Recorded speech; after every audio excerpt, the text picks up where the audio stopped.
I really don't think it's helpful to try to single out and blame one group. People that are vaccinated, unfortunately, are still getting infected. And vaccines are very important. I want to make sure that people should get vaccinated and they should get boosted. That's our best protection. But that in and of itself isn't going to stop infection. And I do think some people overplay that if you're full, if you've been vaccinated with 2 injections in particular, somehow you're protected against serious illness. I serve as a senior public health advisor in the state of Maryland, and over 30% of the people in the hospital have been vaccinated with 2 shots or more. So, Omicron is a significant illness. We do need to get people vaccinated. The vaccinated and the unvaccinated can be a source of transmission. We should try to encourage the unvaccinated to get vaccinated, all of us. I don't think we do well. As a physician, I never did well in helping motivate my patients to do things in their positive interest in the health by blaming them.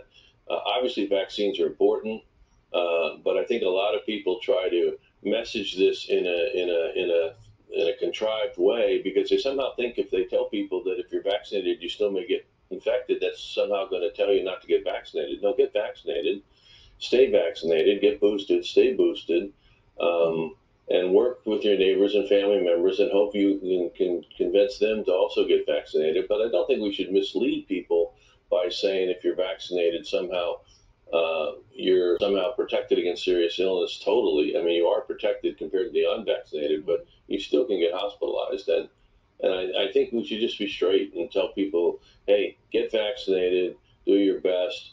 You still may be a source of infection, and try to not put hyperbole in this. Again, I think one of the realities is it's really a great disappointment that we're in the position we are with testing. I've said before, we need about 1 to 2 billion tests a month for the American public to be able to embrace testing as the important public health tool that it could be. We need to know who's infected and who isn't infected. Knowledge of infection is going to be critical. We should be through this phase where we just assume everybody's infected. We need to be focusing down on those infected, remove them from the transmission pool. Those of us who aren't infected can go back into the workforce, can go back into school. We can stay in school, we can stay in work. I think that's where we need to be. The problem is there hasn't been that commitment to develop a private-public partnership with the private sector to be able to meet that need for the American. There are two things. First, I'm a big believer if you're sick, independent of why you're sick, you ought to stay home. We constantly see people who feel they're doing the right thing by going to work when they're sick. Secondly, I do agree with the change that the CDC made for 5 days with one caveat. I'm a firm believer that you still should be tested to return. So in other words, you should test negative to return. Or just like I talked about schools, test and stay. We need a Operation Warp Speed for antivirals. We don't need just 2 of them from Merck and Pfizer and some monoclones. My brother-in-law was quite sick, got diagnosed, came to see and talked to me. I told him to go to the local hospital run by Johns Hopkins, a good medical system. And he went there asking for the monoclonal to prevent hospitalization. They, of course, told him it wasn't available. He went home. 2 days later, he was hospitalized. 3 days later, he was in the intensive care unit for a week.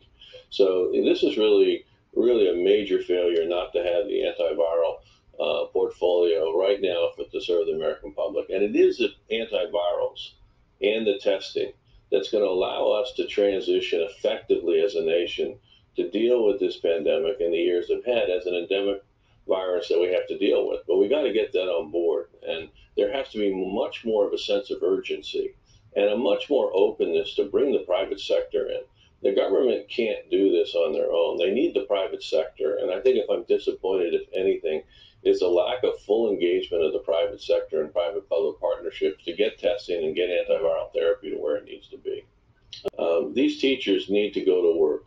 These schools, these kids need it. As you know, the K through 12, the public health harm that's been done to them by virtual learning, and some of these kids will never be corrected. And so I'm thankful that the mayor was strong. I wish the teachers and the teachers union would take a deep breath and remember about when they finally got approved in their license to teach and the vocation that meant. We need them teaching these K through 12 kids in class, And it can be done in a very safe and responsible way. You've heard me say before, probably one of the safest places to be for kids K through 12 and for teachers is in the school.